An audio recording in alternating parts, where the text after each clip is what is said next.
Coup de tonnerre pour la présidentielle d'octobre 2020 en Côte d'Ivoire, Alassane Ouattara divorce avec l'Union européenne. Plus de détails après le générique.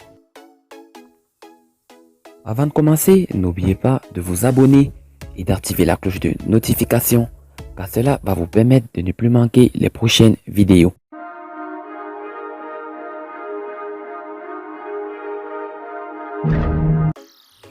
Selon la lettre du continent dans son numéro de ce 19 février 2020, l'Union européenne s'inquiète du processus électoral en cours Côte d'Ivoire. Selon la lettre du continent dans son numéro de ce 19 février 2020, Bruxelles veut déployer une mission d'observation à l'élection présidentielle d'octobre 2020. Le projet irrite beaucoup le pouvoir ivoirien, ce d'autant plus que la France s'est elle aussi inquiétée de l'organisation du processus électoral. Paris a souligné aux responsables ivoiriens que plusieurs dizaines de milliers d'électeurs ivoiriens ne sont pas à ce jour en mesure de participer au scrutin d'octobre. Toujours selon le confrère, les tensions entre Bruxelles et Abidjan pourraient se concentrer sur plusieurs dossiers économiques initiés dans le cadre du partenariat bilatéral entre l'Union européenne et Abidjan.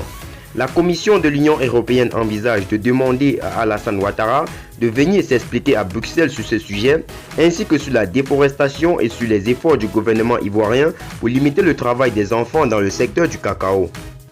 On se souvient du rapport de l'Union européenne sur la Côte d'Ivoire première partie, rapport des chefs de commission de l'Union européenne sur la situation politique en Côte d'Ivoire. Derrière une façade rassurante, des signaux qui incitent à la vigilance.